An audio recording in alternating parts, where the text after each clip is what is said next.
Halo guys, ketemu lagi barengan saya Iksan. Nah, di video kali ini kita bakal coba nih buat unboxing satu buah smartphone mid-range yang kabarnya ini adalah smartphone 6 jutaan paling ngebut yang bisa kalian dapetin saat ini. Kira-kira smartphone-nya apa? Nah, ini dia guys, iQOO 15R. Desain dan performanya gimana ya kira-kira? Yuk, daripada kalian penasaran, gimana kita langsung unboxing aja. Let's go! Oke, jadi ini dia guys untuk tampilan packaging box dari iQOO 15R-nya. Nah, kalau dilihat-lihat nih, untuk desainnya ternyata masih simple aja guys. Kayak di seri-seri sebelumnya ya, didominasi dengan warna hitam dan ketulis tulisan iQOO 15R yang lumayan gede di bagian tengahnya. Tanpa ada gambar siluet desain dari back cover smartphone-nya ya. Palingan ada siluet dari housing kameranya aja sih. Ini harusnya sih ya memang kayak siluet housing kameranya ya. Oke, di bagian ujung kirinya ini ketulis powered by Origin OS. Harusnya ini sistem operasi yang bakal dipakai nantinya ya. Dan di sebelah kirinya ketulis iQOO 15R aja. Di sebelah kanannya ya juga sama ya, iQOO 15R. Kemudian di bagian bawah polosan aja, nggak ada apa-apa. Dan di bagian atasnya, nah ini ada satu buah stiker atau label keterangan iQOO 15R dengan RAM dan storage yang bakal kita unboxing. Ini harusnya 8/256 GB. Untuk di di marketplace atau di pasaran sekarang ini tersedia ada 3 varian guys, yaitu 8/256 GB yang bakal kita unboxing ini, lalu ada 12/256 GB dan ada juga yang paling tinggi itu di 12/512 GB.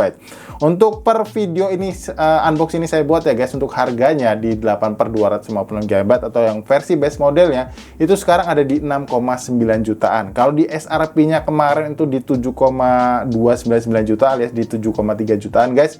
Tapi kalau misalkan kalian bisa dapat harga waktu payday sale atau pas promo tanggal kembar, itu bisa nyentuh di angka 6,7 juta. Mungkin kalau kalian mau ngecek-ngecek harganya bisa lihat ya produk Softcash di pojok kiri layar kalian saat ini, atau di lewat link yang pasti udah saya cantumin di kolom deskripsi yang ada di bawah. Oke?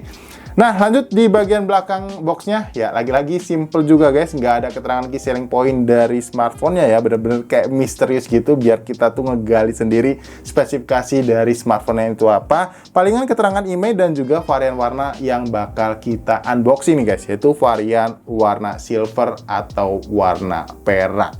Oke, biar kalian nggak penasaran juga, langsung aja kita buka boxnya ya, kita unboxing. Kita lihat nih, untuk paket pembeliannya kita dapetin apa aja. Nah, yang pertama pastinya ada smartphone-nya ya, tapi kita pinggirin dulu. Kemudian ada stiker IMEI seperti ini guys ya. Kita singkirin juga, lalu kita lihat di bagian bawahnya. Ya, kita dapetin satu buah softcase bening kayak gini. Oke, mungkin maksudnya biar ke-expose gitu ya, untuk kegantengan dari desain back cover-nya ya, untuk varian warna silver terutama. Walaupun kerasa agak murah gitu ya, pakai warna pakai jelly case bening kayak gini, tapi nggak apa-apa, paling nggak kita masih dapetin aksesoris di dalam paket pembeliannya ya. Kemudian ada kartu garansi dan buku panduan manual ya, seperti ini guys. Lalu ada adapter charger yang output maksimalnya itu di 100 watt, otomatis kalian nggak perlu lagi tuh beli adapter charger dari third party buat nikmatin pengisian daya cepat 100 wattnya. Kemudian ada kabel charger Type A to Type C tanpa aksen apapun ya, warnanya masih putih aja seperti ini. Dan pastinya satu buah SIM tray ejector di bagian bawahnya. Udah itu aja guys di paket pembeliannya. Terbilangnya lengkap ya, karena biasanya masih ada tuh smartphone atau brand yang nggak kasih kelengkapan kayak gini. Oke, ini kita beresin dulu biar langsung fokus ke smartphone ya guys ya. Nah, jadi ini dia guys untuk smartphone-nya ya, masih kebungkus sampah plastik yang lagi-lagi simple aja, nggak ada gambar apapun atau key selling point. Jadi langsung aja kita pelorotin ya, biar kita bisa langsung lihat desain smartphone-nya kayak gimana. Nah, kita hitung sama-sama guys ya. 1, 2, dan 3. Wow, untuk varian warna silvernya ini memang hero colornya iQOO 15R ya guys ya. Ada pattern boardnya gitu loh.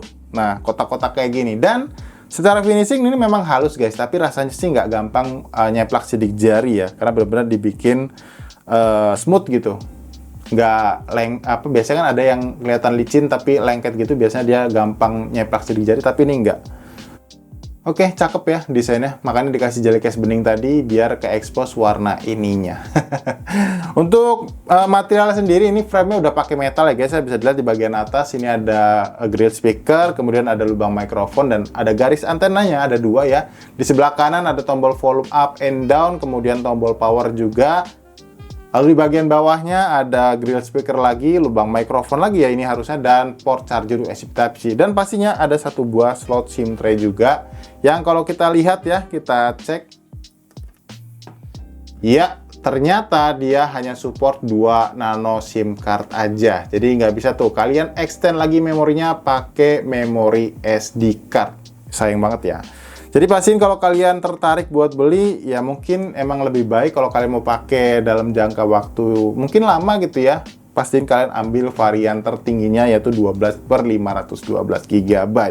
Nah, di sebelah kirinya ini polosan aja guys, nggak ada apa-apa, palingan garis antena aja. Dan jujur secara handling ya, ini pegang smartphone-nya, ini termasuk yang oke guys. Karena ini dimensinya kalau nggak salah sekitar 6,59 inci ya, nanti kita koreksi pas kita coba udah nyalain smartphone-nya. Dan di bagian belakangnya ini ternyata ada 2 buah kamera aja guys, yaitu kamera wide dan ultra wide ya, jadi nggak ada kamera telefoto. Yang resolusinya itu kamera wide-nya 50 megapiksel dan ultra wide-nya 8 megapiksel. Untuk lensa kamera selfie-nya ini kalau nggak salah di 32 megapiksel ya. Dan kalian udah dapetin anti gores juga guys di paket pembeliannya. Jadi kalian bener-bener bisa langsung pakai smartphone-nya tanpa khawatir nanti layar kalian takut kegores gitu. Cuman barusan saya coba pegang ya, agak kerasa kurang nyaman guys, karena nggak full cover di layarnya, jadi masih nyisain sedikit di bagian pinggir-pinggirnya. Kalau kalian nantinya mau pakai navigasi gesture gitu, kayaknya bakalan agak kurang nyaman sih. Tapi ya paling nggak kalian nggak perlu keluar uang tambahan lagi buat dapetin anti goresnya. Oke, seperti biasa guys, sekarang ini ada smartphone baru ya. Kita coba buat nyalain dulu smartphone-nya dan pastinya buat install beberapa aplikasi juga buat nantinya kita bakal lanjut bahas. Jadi pastiin kalian gak kemana-mana guys. Oke, yuk. Oke, jadi ini dia guys untuk tampilan layar awal dari iQOO 15R-nya ya. Nah, seperti biasa, jadi barusan aja nih saya selesai setting-setting smartphone-nya dan pastinya install beberapa aplikasi juga ya buat nanti kita bakal lanjut bahas. Tapi sebelum itu, saya mau coba pamerin dulu ke kalian nih guys. Untuk kecepatan baca dari sensor sidik jarinya yang udah pakai sensor ultrasonic. Nah, seperti ini guys untuk kecepatannya ya. Dan menurut saya ini udah akurasinya udah tinggi dan kecepatannya juga udah oke. Dan kalian bisa manfaatin juga untuk fitur keamanan face unlock-nya yang kecepatan bacanya kayak gini. Oke, sekali lagi. Nah, bener-bener instan banget ya. Kalau misalkan kalian mau lebih nggak ribet gitu ya pakai sensor sidik jari, kalau misalkan pas pakai sarung tangan bisa manfaatin fitur face unlock-nya tadi. Nah, kita coba lihat ya untuk sistem softwarenya. Kita lihat dia menggunakan sistem software versi berapa, dan ternyata udah menggunakan versi Android 16 guys, seperti yang tertulis di bagian bawah sini ya. Tuh. Dan untuk sistem OS-nya juga benar udah pakai Origin OS versi 6. Dan kalau saya nggak salah guys, ini untuk dukungan update softwarenya itu 4 kali ya untuk update Android softwarenya. Jadi harusnya kalau di pertama kali kalian buka smartphone-nya atau nyalain di Android 16 harusnya bisa nyampe di Android 20. Dan untuk security patch-nya itu selama 6 tahun.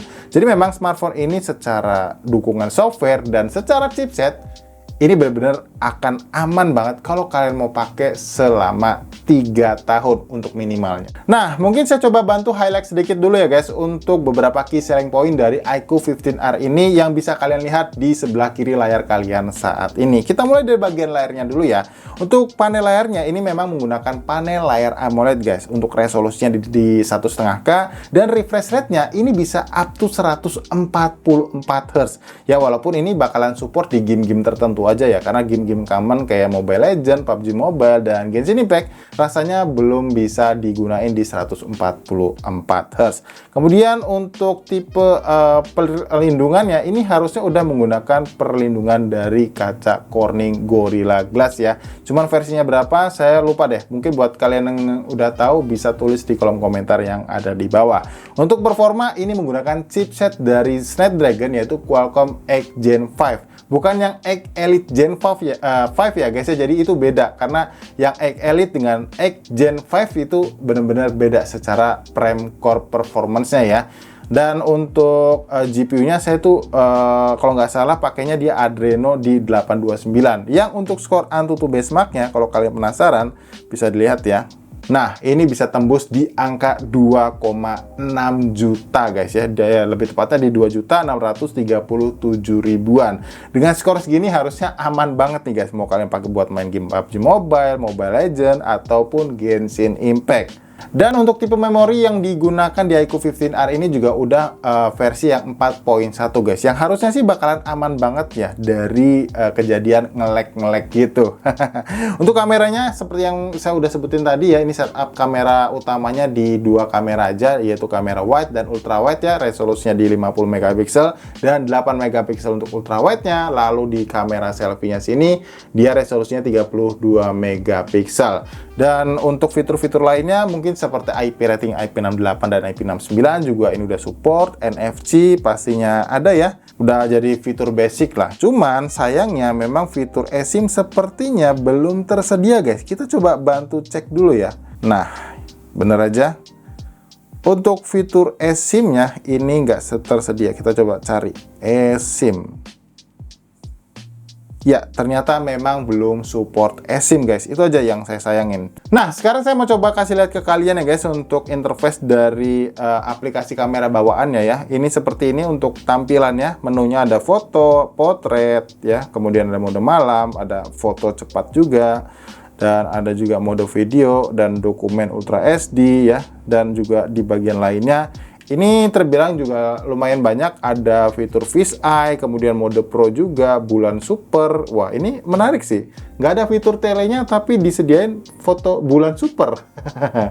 Kita lihat ya nanti di video reviewnya aja kali ya. Kita bakal coba kira-kira hasilnya bakal kayak gimana ya. Kelihatan nggak tuh bulannya?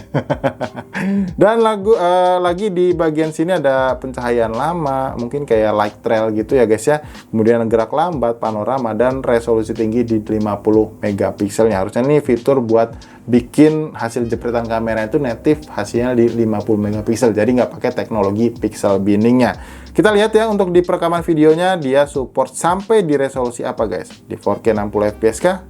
Ya bener ya, di 4K 60 fps. Dan fitur ultra steady-nya kalau kita nyalain, nah dia cuma mentok di 1080p 60 fps saja. Jadi kalau kalian pakai di 4K 60 fps dia belum bisa support untuk fitur stabilisasi gambar tambahan. Tapi tenang aja karena udah ada OIS-nya, jadi harusnya gambarnya masih bakal tetap kelihatan stabil.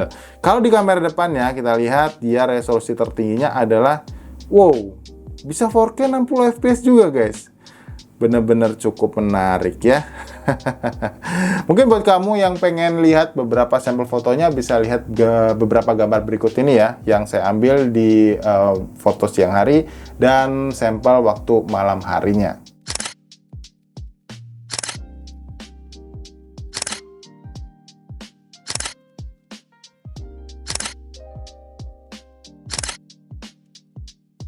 Nah, sekarang saya mau coba kasih lihat ke kalian ya guys ya, untuk settingan grafis yang bisa kalian dapat kalau kalian pakai buat main game Mobile Legends. Itu kalian bisa dapetin di settingan grafis resolusi SD dengan frame rate-nya yang ultra, dengan kualitas mapnya juga kualitas yang ultra. Yang saya udah coba ya guys ya, untuk main game, untuk dimainin di match-nya, itu benar-benar bisa dapetin rata-rata FPS yang stabil di angka 120 FPS. Tapi yang uniknya, ini agak anomali guys. Ini waktu saya pakai mode balance-nya ya, atau mode seimbang ya, bukan mode yang performance-nya. Tapi ketika di match kedua, ini performanya agak kelihatan di limit. Padahal secara suhu, ya bisa lihat ya, ini temperaturnya maksimal di 44 watt, yang sebelumnya juga bahkan di 45 watt ya, bisa dapat di 120 fps. Tapi ini bisa dapat di 90 fps aja, 89 lah ya sebutannya. Ini agak aneh sih guys, harusnya bisa stabil di 120 fps. Nah, buat triggernya lagi, kalau misalkan kalian ngerasa kurang nyaman nantinya, kalian bisa aktifin mode performance mode-nya, jadi bisa langsung naik lagi ke 119 fps. Ya, walaupun sebetulnya secara suhu lagi-lagi selisihnya tuh nggak jauh guys, ini di 46 derajat aja ya. Ini by software pengujian gitu guys ya. Dan untuk di game PUBG Mobile juga ini bisa dapetin setting frame rate per secondnya itu rata-rata FPS-nya di 119 FPS, otomatis bisa dapetin di settingan smooth ultra ekstrimnya. Nah, menurut saya ini cukup menarik ya guys buat kamu yang memang rencananya lagi cari-cari smartphone yang punya performa gaming terbaik di angka 6 juta. Karena jujur guys, belakangan memang ya kita semua udah tahu untuk kelangkaan chipset karena kebutuhan untuk AI itu benar-benar berasa banget imbasnya, terutama untuk di bagian memori ya, makin lama juga merasa makin kenaikan harganya. Bahkan untuk smartphone kelas entry level sekarang juga banyak yang memangkasnya itu lewat antara menurunkan kualitas panel layarnya atau mungkin menurunkan yang biasanya kalian misalkan dapat bisa di 8 GB RAM-nya di harga 2 juta, sekarang bisa dapat di angka 6 GB aja. Seperti itulah. Jadi bener-bener bakalan langka banget kalau misalkan kalian mau cari smartphone mid-range dengan harga 6 juta yang bisa dapetin chipset Qualcomm Snapdragon 8 Gen 5. Jadi ya kalau misalkan kalian mau beli, pastiin lihat di produk showcase yang ada di pojok layar kalian saat ini ya. Siapa tahu harganya pas lagi bagus guys. So far sih jujur untuk iQOO 15R ini ya guys, ini untuk impresi awal saya oke ya, secara performa terasa smooth, untuk navigasinya juga Origin OS nggak berasa ada kendala so far untuk penggunaan sehari-hari. Palingan sih waktu di mode pengambilan gambar aja guys ya, rada agak over sharpening untuk previewnya, tapi untuk hasilnya sih kalian bisa lihat sendiri tadi ya, itu kelihatan bagus banget. Processingnya juga menurut saya cukup natural, walaupun memang secara warna itu agak sedikit di boost untuk saturasinya, tapi waktu di previewnya ya ini nggak tahu kenapa agak kelihatan over sharpness gitu guys, jadi kelihatan agak aneh lah untuk dilihat di layarnya. Tapi pas udah dijepret, prosesinya bagus kok, aman aja. Mungkin di next update-nya bisa dibenerin ya sama iQOO Indonesia buat ngefixin bug yang ada di kameranya. Untuk tampilan UI-nya juga Origin OS seperti ini ya guys ya, tuh bisa dilihat ya. Untuk aplikasi bloatware-nya memang masih ada sih, seperti aplikasi game Block Blast, kemudian Candy Crush, jadi nggak clean banget bisa dibilang. Tapi ya so far secara animasi dan fitur ini udah oke ya. Ada fitur AI juga sih kalau nggak salah guys ya, yang disediain di iQOO 15 ini. Cuman mungkin nanti kita bahas aja di video reviewnya aja ya, karena kalau di video unboxingnya ini takut kelamaan. Jadi ya mungkin video unboxing dari iQOO 15R ini gitu aja guys. Mungkin buat kalian yang mau nanti nanya-nanya bisa tulis di kolom komentar yang ada di bawah ya. Kali aja nanti pertanyaan kalian bakalan kita bahas di video reviewnya. Menurut kalian gimana untuk iQOO 15R ini? Apakah cocok untuk dibeli di harga 6 jutaannya? Langsung aja komen juga di bawah. So, mungkin gitu aja guys untuk video unboxingnya. Thank you udah nonton dari video ini dari awal sampai akhir. Dan sampai kita ketemu lagi di video unboxing yang berikutnya. Bye guys.